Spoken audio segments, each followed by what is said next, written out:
Welcome, everyone. My name is Mike Molesky, and I'll be tonight's host for John Emmons Town Hall Series. The topic of today's discussion will be abolishing the suburbs. John is joined by Stanley Kurtz, Senior Fellow at the Ethics and Public Policy Center. He'll speak tonight about the Biden plan to abolish the suburbs. I know that there's obviously a lot of people on tonight's town hall, and we anticipate more. We've had a number of questions submitted already, and we anticipate a lot more as we go along. If they do come to your mind, any questions you might have, you can access the chat feature in one of two ways. As you move the mouse, you'll notice that at the bottom of your screen there's a button that says chat. If you click on that, it'll open a window that'll allow you to type any questions that you might have. If you can't find that icon, if you just hold down the Alt key on your keyboard and press H, that should bring up the same window. At the conclusion of the program, we'll be answering questions that have been submitted, and I'll try and group similar or like questions so that we avoid repetition. In order to minimize noise and distractions, we'll ask that everyone remain on mute for the duration of this town hall. I'd now like to introduce John. John Emmons is the Republican nominee for Pennsylvania's 6th Congressional District, which encompasses all of Chester County and the southern portion of Berks County up to Reading. John is a manufacturing and operations executive with experience managing employees and facilities across the United States, as well as countries around the world, including Germany and India. John has a degree in chemical engineering from SUNY Buffalo. John and his wonderful wife, Allison, have been married for over 39 years and have 3 children, and just welcomed their third grandchild into the world. John's running for Congress to improve our healthcare system, to fix our broken immigration system, and perhaps most pertinent today, to grow the U.S. economy and create good jobs for folks here in the 6th Congressional District while preserving individual liberty and freedom. He's a proud patriot who wants to serve the constituents of this great district. Without further ado, I'll turn this meeting over to John. Thank you, Mike. Hello, everyone. Yes, I'm John Emmons. I'm running for Congress in the PA 6th District, and I'm standing up for the promise of America. And standing up means speaking out, and that's what we've done all along. That's what we're going to do tonight. It's very critical that we all stand up and be counted.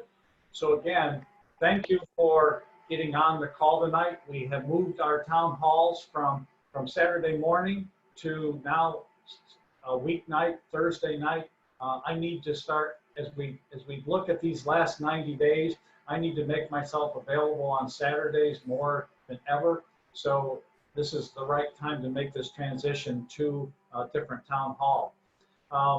Before we go any further, just a couple of light points. First, hopefully the thunderstorms hold off tonight. There's another band coming through, hopefully not as vicious as some of the ones we saw earlier in the week. But we do have redundancy, so if one of us goes out, one of us hopefully will stay in. More importantly, in some of the previous town halls, if you've gotten on, I usually have some form of an Emmons family moment. Well, what Mike just alluded to, it's been a very exciting last 24 or 48 hours. This morning at about 6:15 a.m., our daughter gave birth to our newest grandchild, Ames Wilder. So she was in labor for about 20 hours. So you can imagine the last 20 hours, last 24 hours have been a little bit stressful for the family, but all is well. My daughter is well. Ames is doing very well. Dad's doing well. So all is good. And that's our second grandchild of the year. We had our second grandchild born at the end of March. So just a warm welcome to Ames into the world. Again, just a quick comment about our town hall series. It's been a couple weeks since we had the last one. We took a break to make the shift to a weeknight, and here we are. So we're going to be back in that mode, so stay tuned for further ones. Starting off tonight, I just want to make a couple brief comments. One, obviously, we are now within 90 days of the election. I forget whether it's 87 or 88 days to go, but very critical time for us and for our country. Now, I personally believe that this is probably the second most important election in our history. I think the most important one was in 1860 when Abraham Lincoln was elected. I think this is right there behind it, because the outcome of this election will definitely set the course for the United States for maybe forever, certainly for years to come. And I believe very strongly, not only for the United States, but also for the world, since we are the leader of the world. So it's going to be very critical, the decision that we make, both within the PA6 as well as within the country in November. If we go left, we're going to see a continuation of government becoming bigger, more intrusive. We're going to see less security, less freedom, less opportunity. If the right wing wins, then I think you'll see us nudge more back to the right, and you're going to see more security, more freedom, more opportunity. But this is a defining moment in American history, and we all have to stand up and be counted. While I'm talking about the election, I wanted to spend just a minute or two highlighting a couple points about my opponent, Representative Houlihan. She won in 2018 by telling people that she was a moderate, that she would be bipartisan, that she would reach across the aisle. Well, the last 2 years have shown that that was a bait and switch technique, because that clearly has not happened. And if you need proof of that, all you need to do is look at her voting record and also look at certain scorecards. So for example, her voting record, she has voted 100% of the time with Nancy Pelosi. I'm not sure there's too many people in the country that would call Nancy Pelosi a moderate. So clearly she has entrenched herself with the left. Not only that, but if you want to go a little bit further, organizations such as Conservative Review and Heritage Action put out scorecards. In those scorecards, Chrissy Houlihan rates a zero, whereas people like other parts of the far left all-star team like AOC, Omar, Tlaib, Nadler, Schiff, those types of individuals, they all rate higher than her. So you can check it out yourself, but that is absolutely a fact. And if you need one more piece of evidence, if you go to American Score Prosperity, you'll see that Chrissy Houlihan is rated a 9 by that group. The other people that I mentioned, say Tlaib, Omar, and AOC, they are rated 27 to 30. They're a full 20 points ahead of her. So that just gives you an idea about how far left she has positioned herself with the stances that she's taken. So she is not going to be able to make that argument, and we're going to spend the next 90 days, 87 or 88 days, making sure we drive that point home with voters in the PA6 so they really know who the true Chrissy Houlihan is. So just as a quick review for the agenda tonight, 3 major pieces. I'm going to make some additional introductory comments. Then we'll have Stanley Kurtz come on for the main body of the meeting, and then we'll finish up with a Q&A. I want to get to the Q&A and make sure we provide at least 20 to 30 minutes for Q&A. So that's the agenda. Let me introduce the topic for tonight. I'll use 2 different terms. One is annexing the suburbs. The other is abolishing the suburbs. And what we're going to be talking about for the most part tonight is the AFFH. That's affirmatively furthering fair housing. Now that's a mouthful, and we don't want to say that many times, so we'll be referring to the AFFH. It's a regulation, it's not a law, so keep that in mind. It's a regulation, but that's at the core of what we're going to be talking about tonight. One reason why I use the term abolish, I'm going to have a little bit of fun with this, but abolishing the suburbs, I think that's fitting to say. And I will tell you in all transparency, a few of the things I'm about to say, actually I'm borrowing from Kathy Barnett, our congressional candidate in the PA 4th up in Montgomery County. But when you stop and think about what the Democrat theme has been recently, it's about fundamentally transforming America. What does that mean? Well, it's also part of that theme is abolishing things. What kind of things? Well, think back. For a while, they were talking about abolishing ICE. They've been recently talking about defunding or abolishing the police. Also, you see story abolishing charter schools. And then also, when we talk about immigration, they talk about abolishing the borders. So the leap to abolishing the suburbs from what we're going to talk about tonight is not a big step at all. And you'll see through the content of the meeting that that's really what we're talking about. That is a theme And the theme that we're talking about there is not consistent with my primary message of security, freedom, and opportunity. The things that you hear them talking about abolishing and defunding, those things walk against security, against freedom, against opportunity. So just keep that in mind also as we go through the course of the evening. So with this topic in the AFFH, just as a short backdrop, it means that the suburbs are being targeted by federalized government control by the left. And if the federal government has its way and we go that direction, what will it result in? Well, it'll result in the end of local control. And that's one of the very key points for tonight, the end of local control, self-determination. It also will mean an end to the style of living that many people prefer in the suburbs. People moved out of the city to the suburbs for a different style of life. That is at risk. And lastly, it will end our choice of how Americans can live. Again, that freedom point I mentioned, it will handcuff people in their choices for the neighborhoods that they live in. So before we get into the meat, I just want to touch on one more thing. Why are we talking about this now? Well, there's a number of points I'll go through relatively quickly. We're talking about it now because suburban swing voters will likely determine many of the elections coming up in November, including the presidential election and many congressional races. So it's important for this type of information to get out to people. Secondly, why we're talking about it, because Joe Biden has promised to endorse the AFFH if elected and turbocharge it. So we'll be hearing a little bit about that. He has made that as a campaign promise. So you need to understand that. The third point is that this is not popular among the people. And why do I say that? Well, this is not popular. If it was popular, it would have been put through Congress, a law would have been enacted, and it would become the law of the land. This was put in as part of a regulation. So it's done in an insidious way, behind the scenes, out of the limelight, not being transparent. So it's important for us to get that up for people to hear about it and be able to ask questions and form their own opinions.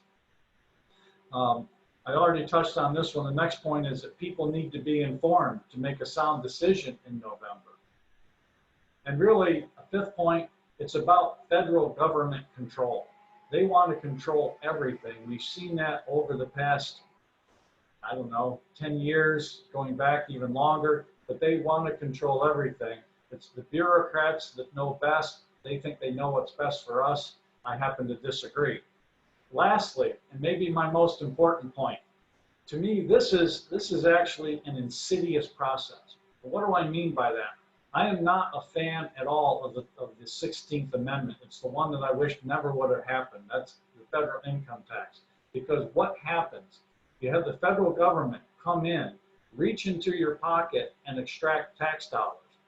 Then they turn around and ask you to beg for them to get them back. And in a case like this, which you'll hear, they basically will put strings to the money that you get back.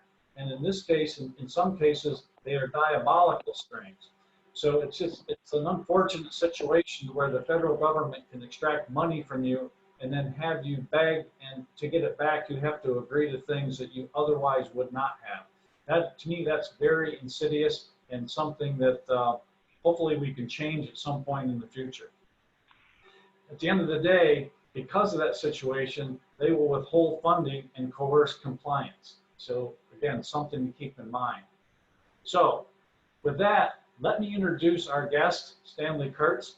We're honored to have him, and if anyone happened to watch Mark Levin's show, Life, Liberty, and Levin, a week and a half ago, Stanley was the featured guest. That was a fantastic show. And Stanley is a senior fellow at the Ethics and Public Policy Center. He's also a contributing editor to National Review. He graduated from Haverford College, so he knows this area. He has been in the area, and he has a good understanding of this area. He earned a PhD in social anthropology from Harvard. He's an author, including a book called Spreading the Wealth, which you all should get because it talks about this topic. So a very good book. Uh, Also, he writes different articles and so forth. One was published about a month ago in the National Review, so I would certainly encourage you to look at that as well. So with that, let me introduce Stanley Kurtz. Stanley, welcome. John, thanks so much for having me at this event. And also, I must say congratulations to you and your family on your new grandchild. And I should also note that I'm here representing myself only, not my think tank, not National Review. This is a personal appearance and a very enthusiastic one. Very good. Well, Stanley, why don't you start us out by giving us just a brief history back around the Fair Housing Act, and then where, when, and how the AFFH came into the picture. Well, John, the Fair Housing Act was passed in 1968. It was one of several pieces of legislation during the Civil Rights era. And of course, it was excellent in its fundamental intent. The basic idea was that you should not discriminate on the basis of race or ethnicity or national origin when someone comes to buy a home or rent an apartment. And of course, that is completely justified. And there was a tiny little phrase in the Fair Housing Act that said, the Secretary shall take steps to affirmatively further the purposes of this act. Now, all that really meant was that the Secretary of Education should really monitor closely to make sure there was no housing discrimination. But over the years, this little phrase, affirmatively furthering the purposes of this act, has been expanded and expanded, as you will often see the left and Democrats do. They find these obscure phrases and they pour meanings into them that in effect change and expand what the law was all about. Now, this happened gradually and didn't make that much difference for a while, but when President Obama came in, he promulgated a regulation called Affirmatively Furthering Fair Housing. And that happened in 2015. And that regulation was absolutely transformative. It was a sweeping regulation, a kind of massive social engineering plan that went way, way, way beyond simply not discriminating, which was the real purpose of the Fair Housing Act. And instead, it was an attempt to try to control who lives where, by what demographic category, and many other things that I'm sure we'll talk about. So that's the basic idea, is that the Obama administration, through this backdoor regulation, as you mentioned, without trying to pass a law, really created what was in effect a new law that no one had really passed or approved of, and barely anyone had even heard of. Thank you. From your point of view, Stanley, what do you think is the goal of this regulation? What's the goal of the people on the left that have been pushing this?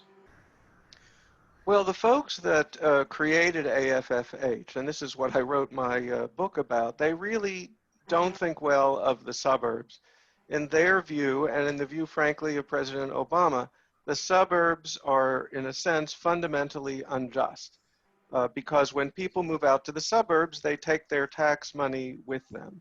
And that is considered by the folks who created AFFH to be a kind of selfish keeping of your tax money when it could be helping less well-off people back in the cities.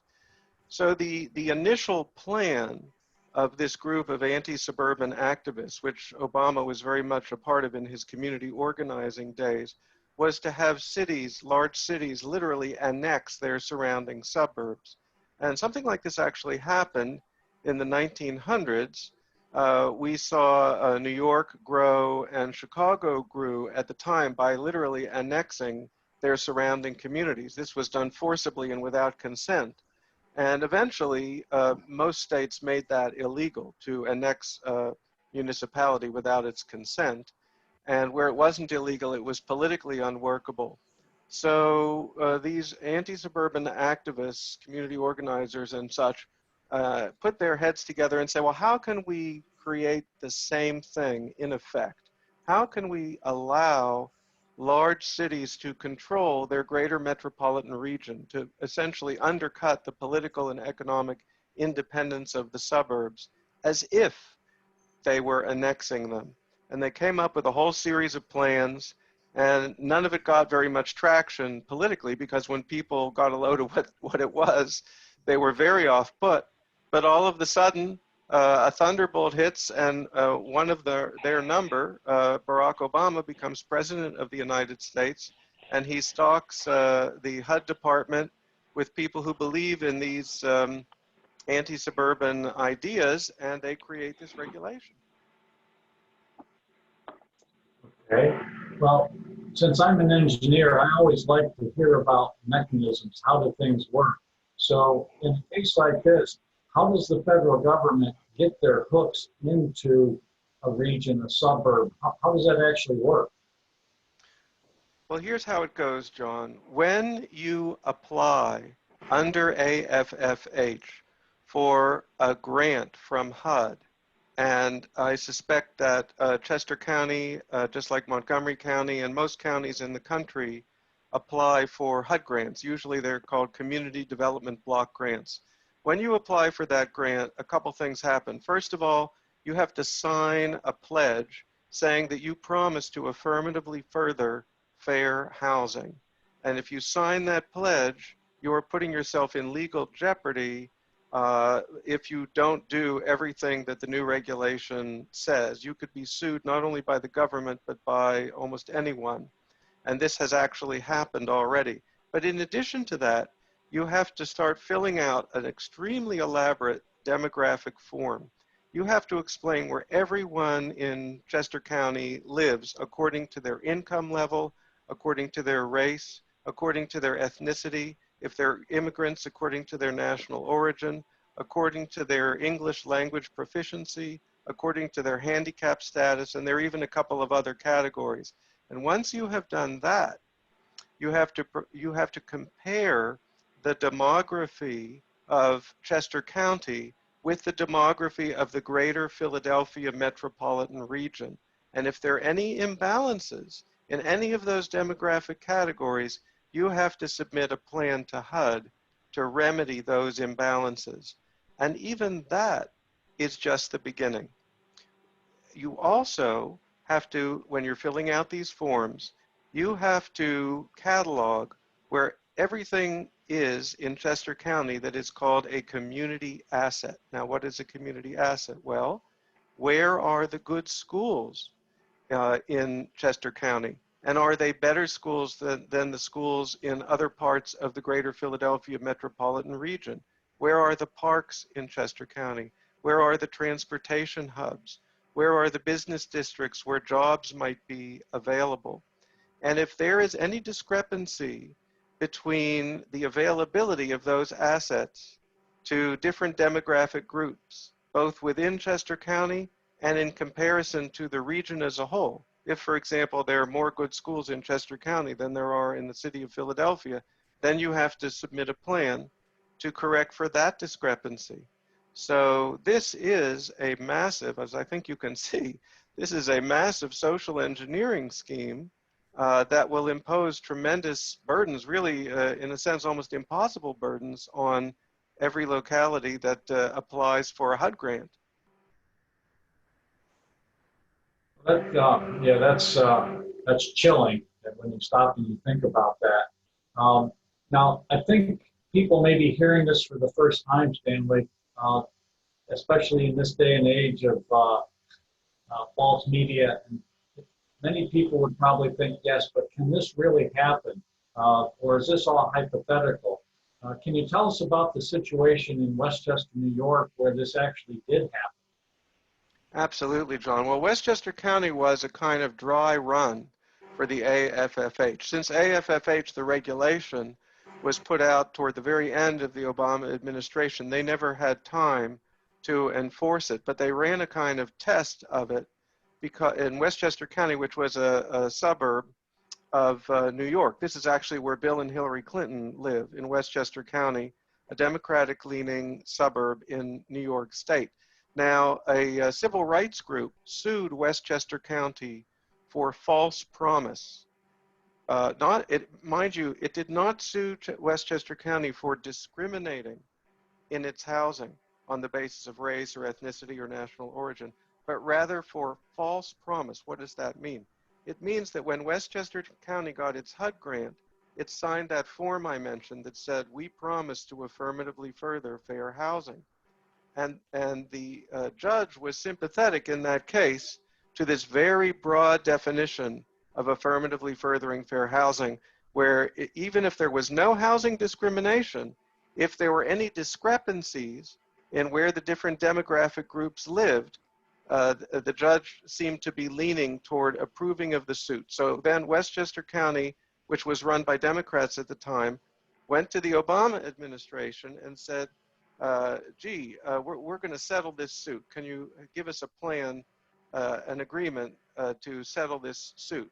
And the Obama administration at that point imposed on Westchester an obligation to build $50 million worth of high-density, low-income housing and push them repeatedly to eliminate their single-family zoning regulations and force them to what's called affirmatively advertise this high-density, low-income housing. Well, now what does affirmatively advertise mean? It means that once you build this high-density, low-income housing, you don't just advertise it generally. You go to an area within New York City, which is not only minority, but also poor.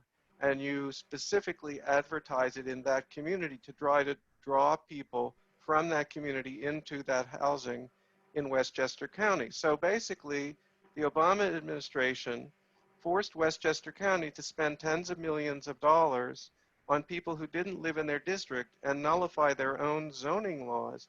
And this was really only the beginning, because if Hillary had come in, it would have been different. But the Obama administration said that we're only starting with these 750 units that cost $50 million, but our long-term goal is 10,000 units of high-density, low-income housing.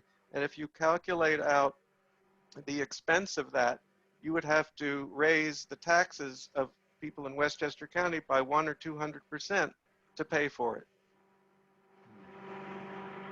Was there also a similar situation out in Chicago? Yes, there was another. Yes, there was another test run of AFFH that the Obama administration did in Dubuque, Iowa. In some ways, this is even more shocking than the Westchester case, because although Dubuque is in Iowa, they were forced by the Obama administration to change their housing policies because of people in Chicago. In effect, they were treated as a suburb of Chicago, even though, first of all, of course, they're in another state. Secondly, it's a 4 or 5 hour drive on a good day from Dubuque to Chicago. But what happened was that Dubuque had a limited amount of public housing. And this was not too long after the Great Recession. And so Chicago had torn down its high-rise public housing units because they were crime-ridden, and it was thought that another method of housing should be tried. But instead of building substitute housing, Chicago just didn't do anything. So you started getting a lot of applications from people who had been in Chicago public housing to Dubuque. Now, Dubuque had a limited amount of housing, so it created a point system and gave an advantage to anyone who had been a taxpayer in Dubuque. And then it gave a second place in advantage to anyone who was a citizen of Iowa, and so forth. And then the Obama administration came in and said, well, this is actually discriminatory because most of the people applying from Chicago are African American and most of the people from Dubuque are not, even though this is another state and these had been taxpayers in Dubuque. So basically, the Obama administration took over the housing decisions of Dubuque for a period of 5 years. And let me just add to all of this, it's very important to add, go back to that point I made about the community assets. We aren't just talking here about zoning and high density, low income housing, although we're certainly talking about that. We're talking about decisions on where to do development generally, where to have your business district, where and whether to have a transportation connector, where to build your business district. Almost every local decision can be interfered with in some way by the federal government on the basis of AFFH. Well,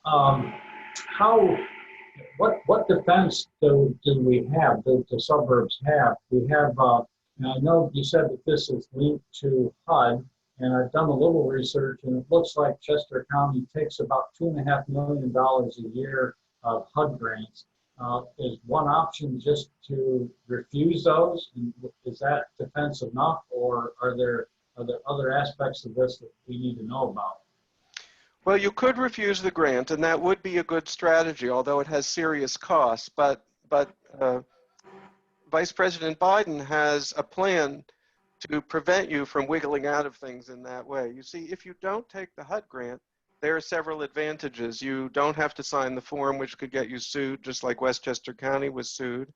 And you won't have to fill out the demographic form and have the feds control you on that basis. Of course, you will lose millions and millions of dollars that, again, as you point out, your taxes actually went to pay for. But in effect, you're giving up that money and it will go somewhere else. So even if you don't take the HUD money, they're redistributing the money that you, in a sense, are entitled to. But all of that was the way it stood under the Obama administration. But Joe Biden has come up with an additional plan, which he borrowed from Cory Booker, Senator Cory Booker from New Jersey. And the Booker plan is to, in a sense, turbocharge AFFH by adding what are called surface transportation grants.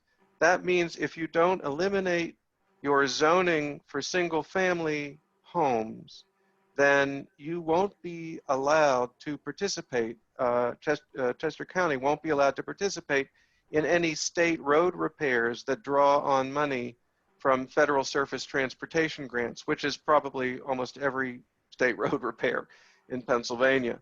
And so, well, you'll know better than I, but I seriously doubt that Chester County could afford to cut itself off from state road repairs, or if they're building new roads to ease your commute, how could you afford to have no connector onto that new road from Chester County? It seems impossible. So at that point, I think Chester County and every other county in the nation would have to capitulate whether they take a HUD grant or not. Okay. Well, I think it's a fact that sometime within the last 2 weeks, President Trump and Ben Carson, Secretary Carson, actually did away with the AFFH. But I think that then begs the question, if Joe Biden is actually elected president, how hard would it be for him to reinstate that? He could definitely reinstate it. Not only that, but the removal of the regulation will be challenged in court probably very soon. I have to say that if I were in the position of your county, I would not even think about applying for a HUD grant until after the election. Because if you were to apply now, even under the assumption that President Trump had eliminated the rule, you could find a court putting in a stay and reinstituting the rule, and you'd be trapped. So really, this is going to be on the ballot in a sense. If Biden comes in, he will be able to, one way or the other, Biden or the courts will be able to reinstitute the rule. Whereas if President Trump is reelected, even if the courts say that the way he peeled the rule back this time doesn't fly, he'll be able to peel it back in another way. So if Trump is in, the rule is over. If Biden is in, the rule is back and it's turbocharged. Okay. Well, And let me say one other thing, actually, John, that is pertinent to your situation. If the Democrats take Congress, in addition to the presidency, then I believe it will be on their menu to pass this as a law. We've said that they've done this through the back door, and it's absolutely true. but Obama didn't control Congress. If the Democrats control all three branches, they very likely will pass all of this as a law, which will make it hard to repeal, even if a Republican president follows, unless the Republicans also retake Congress. So if the Republicans lose Congress, then this may all be entrenched as a full law. Yeah, so on the one hand, you have it being turbocharged, and on the other hand, you have it almost being carved in stone, such that it would be very hard to ever reverse it. Exactly. Well, Stanley, from your perspective, just knowing how this has played out other places and so forth, how would our landscape change here in Chester County? What would our Chester County suburbs look like maybe 10 years from now? Well, the short answer is I think they would look more like the cities. And of course, as you pointed out, the whole point of America really is to have a kind of a choice, you know, to have a choice of where you want to live, the kind of community you want to live in. And there would be more uniformity. There would be more urbanization. So for example, one of the ways to get around this problem of the community assets that are not close to everyone is to build up a kind of downtown area. If you build up a lot of dense apartment complexes near a transportation hub, then more people have access to transportation. And by the way, another part of all of this plan is to build up this dense housing near a transportation hub and then build over the parking lots, trying to force people into public transportation instead of using their cars. So you'll get more like an urban center in different parts of Chester County. And then you will also literally get a situation where if single family zoning is eliminated, you might find a block where right now you have only single family homes, and then a developer will come in and they'll purchase, say, 2 houses on that street. And then they'll build apartment buildings on those houses. They'll eliminate the setback zoning that makes you have to have a yard. So you might be, if you're on a street now that has just nothing but single family homes, you might find that there are 2 apartment complexes on your street. And a lot of that will be high density, low income housing with people coming in from other parts of the greater Philadelphia metropolitan region that your tax money will be paying for. Well, given that this is starting to percolate and there's more and more discussion about it, what do you anticipate happening over the course of the next few weeks and months as we continue down the election path? What kind of response do you think we will see from the Biden campaign and the Democrats in general? Well, I think a lot of it depends on how President Trump raises this issue and to what degree he does. But in general, I would say that they will try several things, all of which are somewhat contradictory.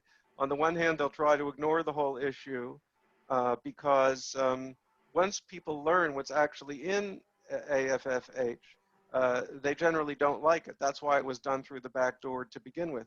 On the other hand, they'll cry racism, which is a common thing, even though I believe that racism is by no means at stake here, because as we've said, Westchester County was never even accused of discriminating on the basis of race or ethnicity. The real issue in Westchester was that some communities which have less diversity are very expensive. And the way to deal with that is to make all Americans more prosperous, which, by the way, I think President Trump was doing prior to the pandemic. And so when you make all communities more prosperous, they will naturally move into more areas. And we've actually seen that already. The suburbs are already about 1/3 minority. And I think that will increase as Americans get more prosperous, and it will do so in the right way rather than through social engineering. But to get back to your question, A, they will ignore it so people don't hear what's actually in this program. B, they will cry racism. That's, in a way, that's the same thing because it's a way of avoiding talking about what is actually in the plan. And they probably have some other options as well. There will be many things that are tried, everything except truly explaining to people what the program is. So it sounds like, going back to your earlier comment, that really our only and best option is the decisions that we make during the election. Because if we don't win the elections and maintain at least the Senate and hopefully the presidency and win back the House, then there's really not much that is going to stand in the way of this. So it really comes down to the election as our best and only defense to keep things like this from happening. Well, that's right, John. And let me add one more thing. It's important for people to know that we have these precedents of Westchester and Dubuque. But in addition to that, people should know that in recent months, literally in recent months, the entire state of Oregon has outlawed single-family zoning. California had a bill to do that and to do all of these other things I've been talking about. That bill failed, but now they've come back with bills where they're going to try to do the same thing over again, but maybe not quite as intensely, to see if they can squeak over. The California bill lost by only 3 votes. And Minneapolis-St. Paul eliminated single-family zoning. So this really is now entrenched as part of the Democratic Party program. So this isn't going to go away. It isn't even just going to be AFFH. I think it's going to become a more common issue in all of our political debates, because the Democrats throughout the country at the local and state and national level are now dead set on these policies. I hadn't heard about Oregon, but I guess with everything going on out there, it's not surprising.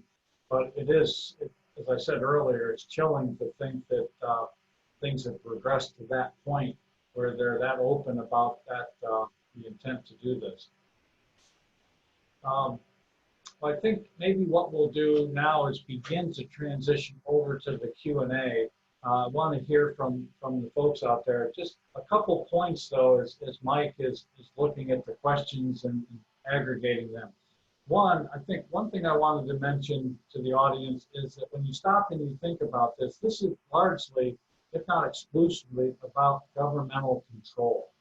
And when you think about what this country was founded upon, it's just the opposite of what's happening now. So, for example, it was of, by, and for the people. It was from the bottom up. And the way that government is supposed to work is first you start with you, the individual. Can you govern yourself? And then beyond that, then the next level is your family. And then the next level is the community and the township. That's how we were formed. And that worked quite well for over 200 years, in my opinion. When you look at what's been happening from the left side, they want to be able to control. So it's more of a top-down. And they just happen to believe that they know what the best answer is for everyone. Central planning, if you will, and that type of thing. So to me, this is just, it's a very fundamental struggle between those two ideologies. Do you believe that government should be from the bottom up? And hopefully more people believe that than in a planned way from the top down. Because when you think about it from the top down, it really means that, and we're seeing it today, that you have bureaucrats living in some faraway city who are making decisions for you and basically determining how you live your life. And you see it all, I mean, here in Pennsylvania, we have seen this on steroids over the last 5 months. We have a governor, Governor Wolf, who is deciding which businesses are essential, which ones are non-essential, that it's okay to go to Planned Parenthood and have an abortion, but it's not okay to go to church. I mean, the list just goes on, and it continues. You can do this, but you can't do that.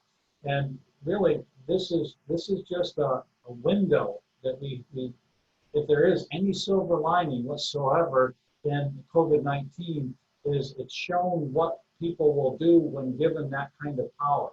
But to me, when you hear some of the arguments coming out over the next few weeks and months, when people start talking about racism and so forth, that's not what this is about. This is about control. And do you have local control, local determination, so that you can determine what goes on in your community? Or are we going to hand that off to someone in a far different city, a bureaucrat who wasn't even elected? They were appointed in many cases, and let them determine what our our style of living is. To me, that's what it comes down to. So when you take a look at that, to me, I think we are at war. This is very different ideologies, and depending on where we come down on this, as I said earlier, this will really impact the United States forever. And what impacts the United States forever, it's going to impact the world. So we stand at a very, very important point in our history, and we have to prevail. So again, it's local control versus being dictated to by someone far, far away. So let's pause there. Let's turn it back to Mike and see what questions have come in, and we'll start to address those. Mike? Thank you, John. I'm just looking here, and there's a few different questions around this issue, and one of it sort of comes down to, it seems to be that ethnicity and income levels are the two components of the rule as it stands now. Is there any reason that they couldn't turn things like religion or other classifications and implement them as part of the rule? Well, that's a very interesting question. The classifications that are in there now are part of a legal determination called a protected class. There are certain classes that the law sets off as a protected class, meaning that you can't discriminate on the basis of race or ethnicity or national origin or handicap status, etc. But there's one exception to that. I would say that they can't sneak anything in, but the truth is they already did sneak something in, and that is income. There is actually income is not a protected class. Poverty is not a protected class, but somehow they managed to sneak this in. There is nothing in the Fair Housing Act, and there is nothing in any part of the law in the United States of America that says that a locality has to be integrated by economic levels. And yet, the authors of AFFH have managed to sneak this in. It really is extra legal. So while on the one hand, I would say, well, no, they can't add anything except for a currently existing protected class, I can't really say that because they already snuck in something that was illegitimate. So these folks pretty much stop at nothing.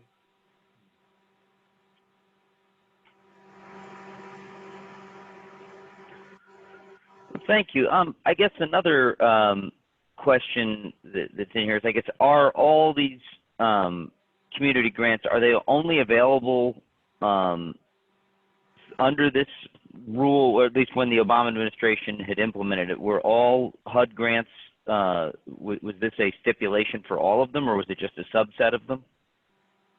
I believe every HUD grant requires you to sign a form that says you're affirmatively furthering fair housing.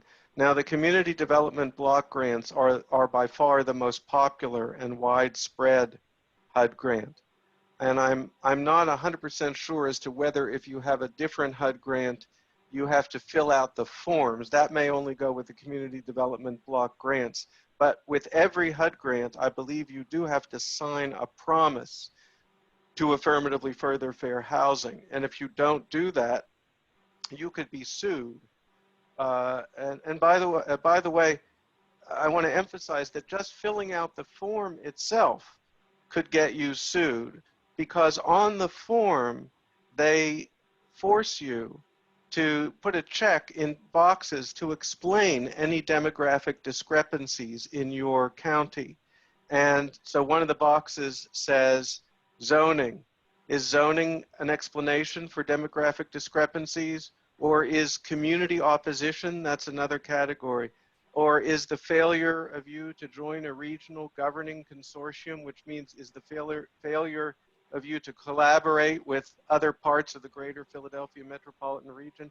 And if you check some of those boxes the wrong way, especially the zoning box, it could almost be like a signed confession that could be used against you in court in a lawsuit. So there's some traps that are hidden inside just the act of filling out the form. Now, go ahead, John, I'm sorry. Well, Stanley, you mentioned the regional governing Consortium. Could you say a little bit more about that? Because I think that's an important piece of this that people really need to understand what that means, how that may supersede local government. Absolutely, John. It's crucial. If we go back to this idea that I mentioned at the beginning, that the original plan of these folks was to have the city annex its surrounding suburbs.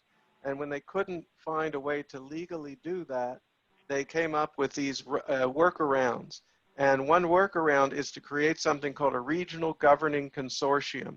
So that would be where Chester County kind of went in a collaborative arrangement with a whole bunch of other local governments in the greater Philadelphia metropolitan region. Now you could say, well, why would we ever do that? We wouldn't do that. That's the whole point of our coming out to Chester County, is so that we can govern ourselves. Don't be silly, Stanley. We're never going to do that. But what if you fill out the form the wrong way, or if you have too many demographic discrepancies and the federal government threatens to sue you for either not affirmatively furthering fair housing or for false promise, and then you're in some serious trouble. And you could say, what can we do to get out of this suit? And the feds say, well, why don't you join that regional governing consortium? And then all of a sudden, it's as though you've been annexed. Yeah, what's really, I keep using the term chilling about this, is it's not, obviously they're actively looking for ways to make this happen. It's not happening naturally, but just the fact that Biden is looking at using Cory Booker's concept about the transportation, they will find a way of doing this, one way or another. It kind of goes back to that first question. They will find a way, and they quite honestly, they have quite a history right now of finding a way, even if it's outside the bounds of the Constitution. That's it. Hey, Mike. Just a quick question, Stanley. Do they have, aside from the Westchester case where the county decided to settle with the federal government, has there been any other legal challenges to this rule, or was it just implemented and therefore not subject to judicial review yet? Well, Westchester is a good example of the opposite, because after the Democrat county supervisor and the rest of the county governors went in for this what's called consent decree that was brokered by the Obama administration, something very interesting happened. Remember, this is where Bill and Hillary Clinton live. This is a very Democratic area. And yet, all of the Democrats who ran the county lost their jobs in the next election. And someone named Rob Astorino came in, who was a Republican. And by the way, I mentioned to John that there's a wonderful video of Rob Astorino delivering his State of the County address in 2013, when he was not too long after he'd been elected, when he began his fight with the Obama administration. So for years, once the Republicans took over, which itself was extraordinary in this Democratic area, they fought back against the Obama administration. But you know what? In the end, they lost. They lost because the Democrats had foolishly signed that consent decree. And the courts were totally against Westchester County. And so even a strong and courageous Republican administration was unable to throw off the shackles of the federal agreement once the initial Democratic administration had signed off on it. So I think, Mike, there's another interesting aspect of that, and building on what Stanley mentioned. One of the basic assumptions of your question was that the court system is unbiased. And I think that passed us by a few years ago or so. So we saw here in Pennsylvania that Governor Wolf was given a challenge by the Assembly, and he decided, in essence, to take that to the Supreme Court, which had a 7-2 Democrat margin. So I suspect that in many places in the country, if it comes down to a court suit, I would be surprised if I would say our side would prevail. My fear is that in more cases than not, unless you were in a very heavily conservative area, that had not elected liberal judges for the last 15 years, even though there was a court battle, I would suspect that we would lose far more of those than we would ever win. I totally agree, and we already have a track record on that. You remember I said that slowly but surely, not only politicians but the courts started filling in and over-interpreting this little phrase in the original Fair Housing Act about affirmatively furthering the purposes of the act. So we already had a number of court decisions where they started ladling on layers of meaning that were never really there in the first place. So you're absolutely right. No, I think the electoral system is the only real reliable recourse of resistance. Yeah, I'll just use this as an opportunity to remind everyone in the audience that every election is important and every election has consequences. We tend to pay more attention to elections in the even years because they tend to be presidential elections, gubernatorial elections, congressional elections, but the odd year elections are where you have the local elections happen as well as the judicial races. And because we've gone too many decades without really paying attention to who we're electing as judges, we now find ourselves in a situation where you do have a lot of activist judges in their roles, and they are making really, it makes it very difficult even to uphold state constitutions as well as the United States Constitution. So please be engaged and get out and vote every election, because every election has consequences. And we see it now where, quite frankly, my understanding of the Constitution was that the intent was that you had the executive branch and the legislative branch as kind of co-equals. The third branch is often cast up as a co-equal, but if you look at some of the writings, it was intended to be the balancer, but not necessarily at the same level, if you will. And what we've seen is that they have taken on more of a legislative, and in some ways executive role with the determinations they've made. So we're losing the balance that was incorporated in the Constitution, and that's very dangerous as well.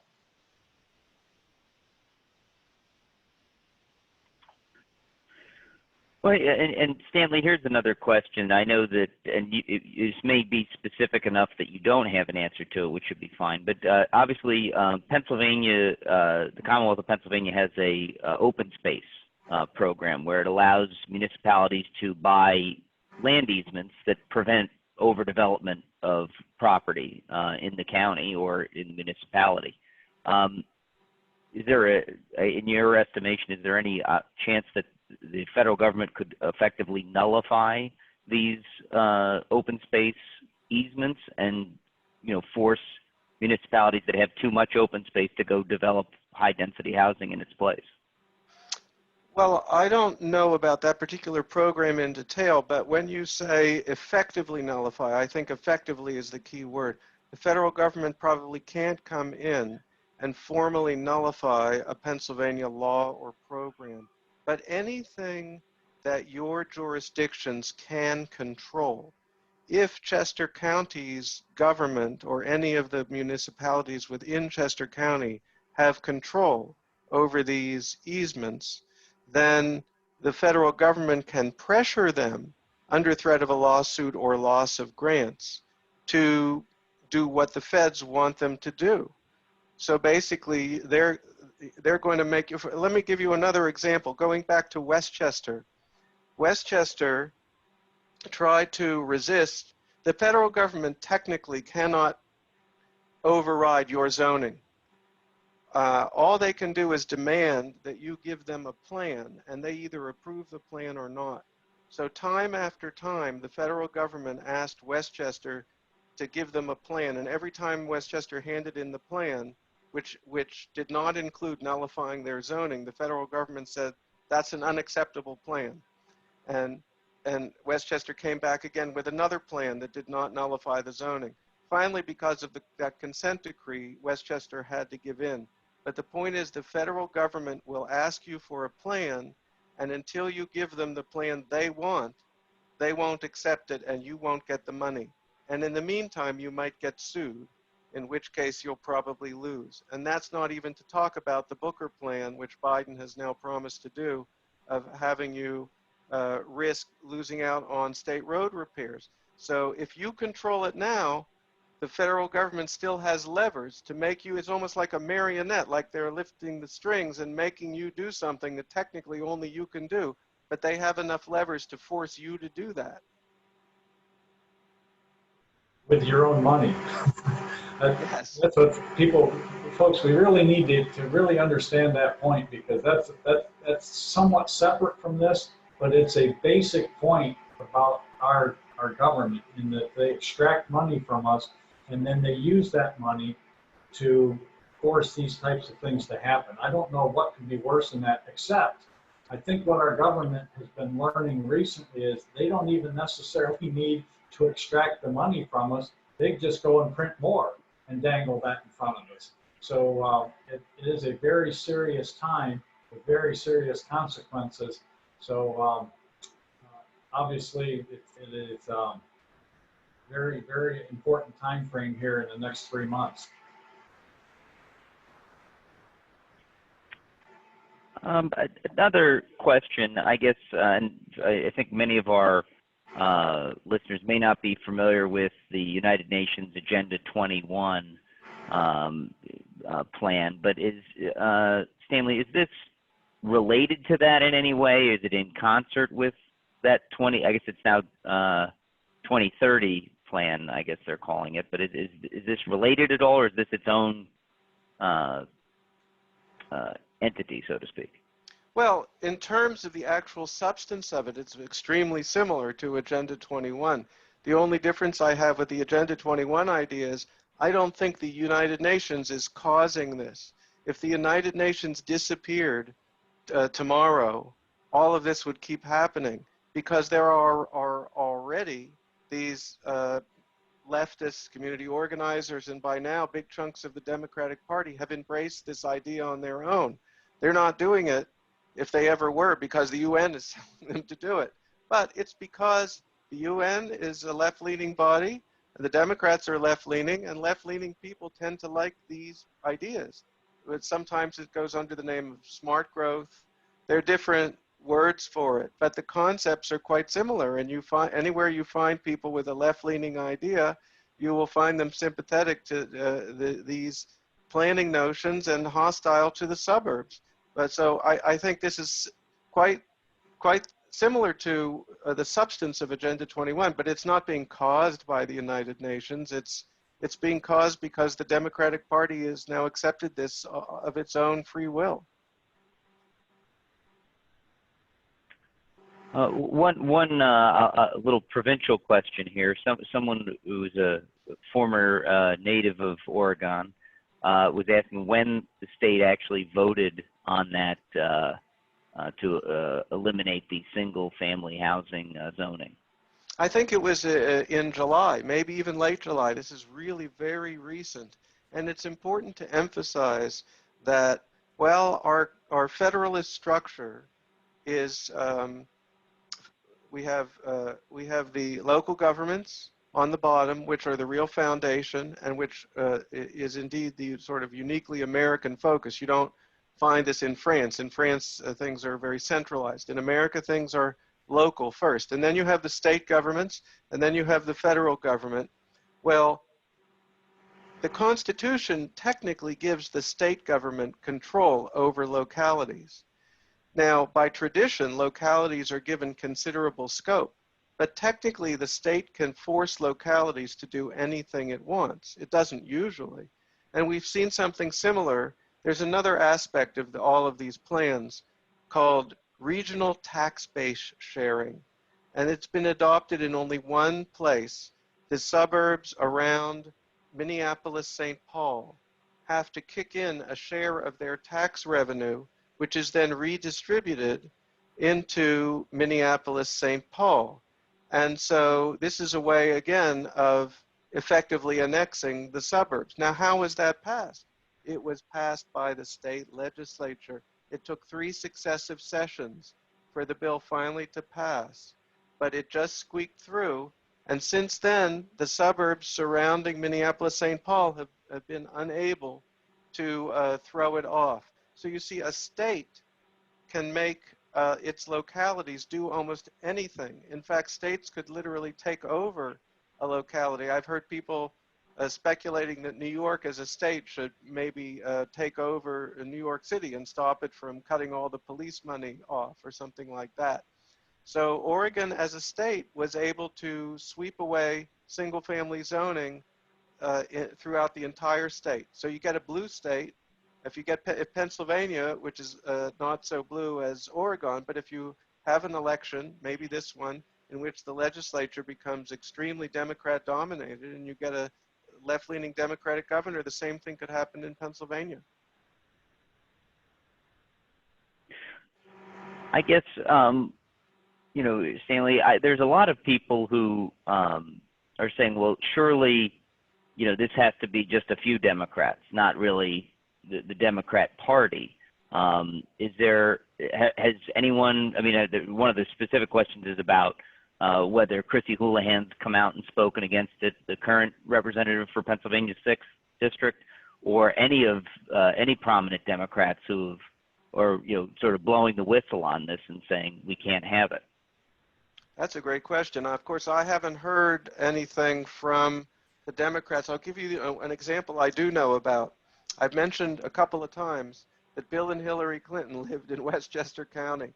And Hillary Clinton managed, and this is partly because the media is so complicit that they didn't try to force her to answer on this, but Hillary Clinton managed to go through her entire presidential campaign without ever saying a word about the battle between Westchester County and the Obama administration, which her specific town of Chappaqua was deeply, deeply involved in. She really didn't want to talk about it one way or the other, because although the party might have different factions in it, they don't want to alienate each other on this issue. And so she managed to successfully avoid it, even though Rob Astorino, the Republican head of the Westchester County, who was brought in after the Democrats had made that foolish move, he during the campaign in 2016, he went outside of her compound and demanded that she say something about this issue. And then I blogged about it, and nope, but she never said anything.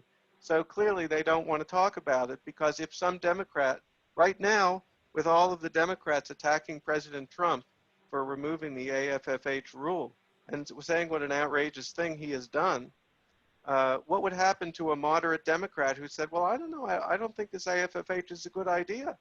And they'd have to come down on that Democrat, wouldn't they? So Mike, building on that, if you look for other evidences, what you'll see is that Joe Biden felt enough about this, pressure or otherwise, that he has come out and he's made this promise. That's clear. He probably feels that he needs to move left, which he has moved left in order to win the presidency. But what I also would remind people is that Chrissy Houlihan has been a strong supporter of Joe Biden. She was in Iowa campaigning for him. She was in New Hampshire campaigning for him. And the fact that she has voted 100% of the time with Nancy Pelosi just demonstrates that she will be in that contingent. So since right now it's the radical left that is driving the Democrat Party, I think it's fair to say it's not just a few, it's enough to actually influence the total direction of the Democrat Party. And if you want to see more on that, just watch the platform that they've already started to put out and that they'll end up finalizing here at the convention.